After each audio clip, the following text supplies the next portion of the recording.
बिहार में चुनाव हो और गर्मा गर्मी ना हो, ऐसा कैसे हो सकता है? आधे बिहार में प्रचार की गर्मी थी और आधे बिहार में मतदान हो रहा था। एक तरफ बिहार के बाहरी इलाकों में दिग्गज प्रचार कर रहे थे, तो बिहार के मध्य भाग में मतदाता कई दिग्गजों की किस्मत का फैसला लिख रहे थे, कर रहे थे। लेकिन जहां मतदान हो रहा था वहां कुछ इलाकों में भारी बवाल हुआ, और इतना बवाल हुआ कि डिप्टी सीएम विजय सिन्हा के काफिले को घेर लिया गया। उन्होंने आरोप लगाया कि आरजेडी के गुंडों ने उनके काफिले पर हमला किया है। हालात बिगड़े तो विजय सिन्हा ने लखीसराय के एसपी को कायर बता दिया। उन्होंने कहा कि ऐसे प्रशासन पर तो जो है धिक्कार है, धिक्कार। जैसे तैसे प्रशासन ने वहां पर मामले को सुलझाया। विजय सिन्हा को थोड़ा सा आगे ले गया और पैदल ले जाकर बूथ को दिखाया, ताकि वो ये माने कि बूथ कैप्चरिंग नहीं हुई है। लेकिन बात सिर्फ इतनी भर नहीं। थोड़ी देर के बाद विजय सिन्हा और आरजेडी के जो एमएलसी हैं वो आमने सामने आ गए। ये सब कुछ हो रहा था बीच सड़क पर, जरा देखिए। ये एक दूसरे से बहस कर रहे हैं। एक तरफ एमएलसी है और दूसरी तरफ डिप्टी सीएम। एक दूसरे पर आरोप प्रत्यारोप का दौर शुरू हो गया। अजय सिंह के जो एमएलसी हैं उनके ऊपर आरोप लग रहा है कि उन्होंने वहां पर पहुंचकर अपने गुंडों के साथ मिलकर बीजेपी के समर्थकों को पीटा, उनकी पिटाई की।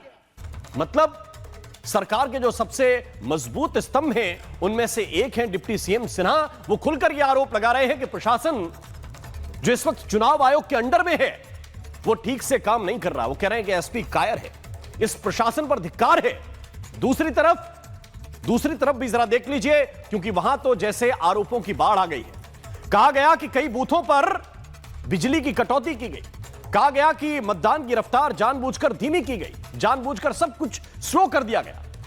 पुलिस वालों ने वोटर्स को मतदान से रोक दिया। कई जगहों पर यह भी कहा गया, यह भी कहा कि बिना मतदान पर्ची के मतदाता लौटा दिए गए, और एसआईआर के नाम पर कई मतदाताओं के नाम काट दिए गए और इसलिए वो यूं ही वापस लौट गए मायूस। ये महागठबंधन के आरोप है। हालांकि चुनाव आयोग ने दोनों पक्षों को संतुष्ट करने के लिए ग्राउंड पर इंतजाम भी किए थे, सही वक्त पर चीजों का जवाब भी दिया और कई आरोपों के जवाब में वीडियो फैक्ट्स भी उपलब्ध कराए। ये मैं आपको आगे दिखाऊंगा। और यह साफ करने की कोशिश की चुनाव आयोग ने कि सिस्टम सबके लिए एक है और पारदर्शी भी है, ट्रांसपेरेंट है। अब सवाल यह है कि दोनों खेमों की तरफ से चुनाव आयोग को ही क्यों निशाने पर लिया जा रहा है? क्या कांटे की इस लड़ाई में हार का डर दोनों तरफ बराबर है? दर्शकों, ऐसा तो नहीं है कि हार के बहाने अभी से ढूंढे जा रहे हैं। यह पहला सवाल है। क्या हार के बहाने अभी से तलाशे जा रहे हैं? और ऐसा तो नहीं है कि जीत गए तो हमने किया है और हार गए तो चुनाव आयोग। सवाल आपके सामने है। जीते तो सियासी योग और हारे तो चुनाव आयोग। डिबेट की शुरुआत करूंगा, लेकिन पहले एक रिपोर्ट आपको दिखाता हूं।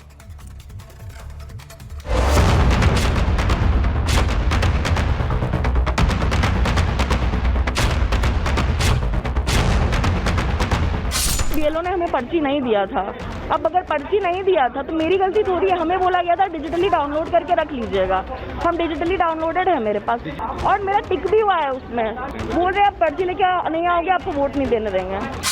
और मुझे पर्ची नहीं मिला। सीरियल नंबर भी मैंने बताया, वहाँ उन्होंने टिक भी किया, लेकिन कहे कि वोट नहीं डालने दिया जाएगा। जबकि आपका नाम है सारा चीज है, हम सीरियल नंबर है तो हम डाउनलोड करके निकाल के लाते हैं, लेकिन उन्होंने तो ऐसा कुछ बोला नहीं। अब फिर वापस जाना और आना तो संभव तो है नहीं।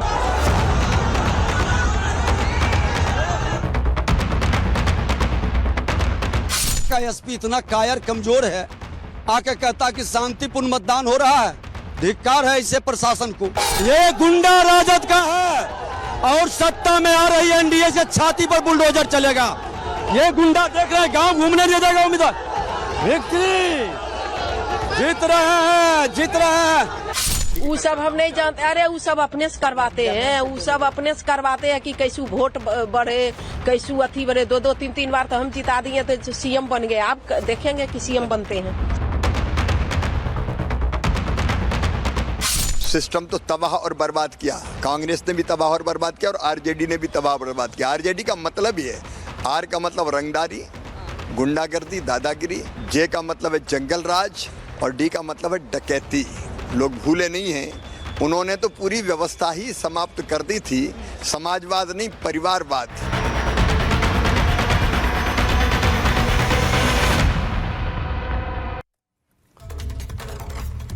और आइए चर्चा की शुरुआत करते हैं। कुछ खास मेहमान इस वक्त हमारे साथ जुड़ गए हैं, सीधे उनकी तरफ रुख करेंगे। हमारे साथ इस वक्त सैयद लारेब अकरम हैं, हमारे साथ इस वक्त अजय वर्मा हैं, कांग्रेस पार्टी के लीडर हैं, बहुत बहुत स्वागत है आपका। हमारे साथ इस वक्त सुनील कुमार जी हैं, प्रवक्ता हैं वीआईपी के। हमारे साथ चंद्र प्रकाश जी इस वक्त हमारे साथ जुड़ रहे हैं, वरिष्ठ पत्रकार हैं। आप सभी का बहुत बहुत स्वागत मैं करता हूं। और सबसे पहले मैं जानना चाहता हूं अजय वर्मा जी, आपके पास क्या सिचुएशन इस वक्त आप वहां पर देख रहे हैं? क्यों सारे अटैक जो है वो चुनाव आयोग अकेला झेले? क्या आपको लग रहा है, क्या ये पहले से रास्ते ढूंढे जा रहे हैं कि भाई कोई भी हार जाए बाद में कह देंगे कि प्रशासन ने ठीक काम नहीं किया?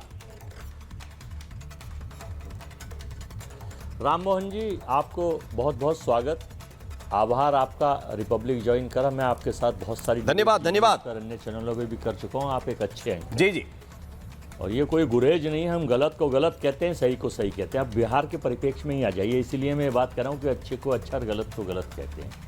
चुनाव आयोग की असलियत और पोल खुल चुकी है कि किस तरह से वो जनता को गुमराह करके सरकार के पक्ष में चोरी कर किस तरह से वोटों में घपलेबाजी कर वोटरों में घपलेबाजी कर एक मकान में हमारे नेता राहुल गांधी ने कल पूरा प्रेजेंटेशन दिया है।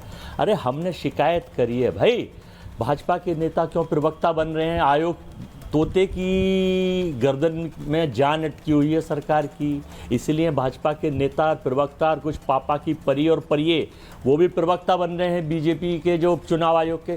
भाई चुनाव आयोग संवैधानिक संस्था है, निष्पक्ष संस्था है, उसके लिए कांग्रेस, बीजेपी, सपा, बसपा, जन स्वराज या जो भी पार्टी है उसके लिए तो हिंदुस्तान की पार्टी है, वो चुनाव आयुक्त है। यानेश जी, आप में जितना ज्ञान है पूरा देश देख रहा है कि आपका ज्ञान केवल किसी मकान में 100 वोट, किसी में 300 वोट, किसी में 400 वोट, किसी में 500 वोट, कोई भाजपा के नेता के यहाँ है। ये मैं नहीं कह रहा, ये सबूत हैं। आप कह रहे हैं साहब शिकायत कर दीजिए। अरे हम शिकायत पब्लिक डोमेन में करें, संज्ञान तो आपको लेना है, जवाब आपको देना है। शिकायत क्या होती है आपको? तो अजय वर्मा, आप एक तरफ कह रहे हैं सब बोगस चल रहा है, सब फर्जी चल रहा है। आपका नैरेटिव शुरू हुआ था यहां से कि ईवीएम गड़बड़ है जी, ईवीएम बदल देते हैं, ईवीएम में सेटिंग कर लेते हैं, सब कुछ ईवीएम में कर लेते थे, तो फिर ये वोटर लिस्ट क्यों गड़बड़ करते? राम जी देखिए, अब मैं जनता बिहार के उस बब्बर शेर वोटर का धन्यवाद अदा करना चाहता हूं जो 7 करोड़ 43 लाख वोटर, जिसमें से 2 करोड़ करीब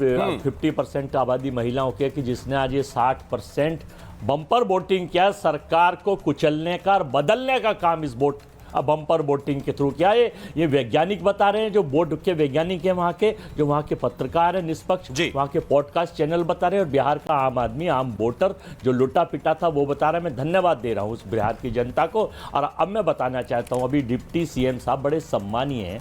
भाई आप सम्मानीय हैं, जनता के चुने हुए सेवक हैं, आप किस तरह से परिभाषित कर रहे हैं, लोग भी परिभाषित कर रहे हैं बीजेपी का मतलब बलात्कारी, जिताओ पार्टी, प्रज्वल रेवन्ना, आसाराम बापू, संत बलात्कारी बाबा को इन्होंने बिहार चुनाव से पहले जमानत दे दी, जैसे राम रहीम को हरियाणा में दी। और हरियाणा में वोट चोरी किस तरह से चुनाव आयोग ने करी है पूरा देश देख रहा था, पूरा देश कह रहा था। ऐसे ही बिहार में कोशिश कर रहे हैं, लेकिन कामयाब देश की जनता, देश का वोटर, बिहार का 88% एससी वोट। अजय वर्मा जी, मुझे लग रहा है आप खुद कंफ्यूज हैं। आप कह रहे हैं कि चुनाव जीतने के लिए किसी बाबा को कोई जमानत दे रहा है, चुनाव जीतने के लिए कोई गुजरात की जेल से छोड़ रहा है और किसी को किसी जेल से छोड़ रहा है। दूसरी तरफ आप कह रहे हैं कि सारी की सारी लिस्ट जो है दाएं बाएं करके फर्जी बना रखी है।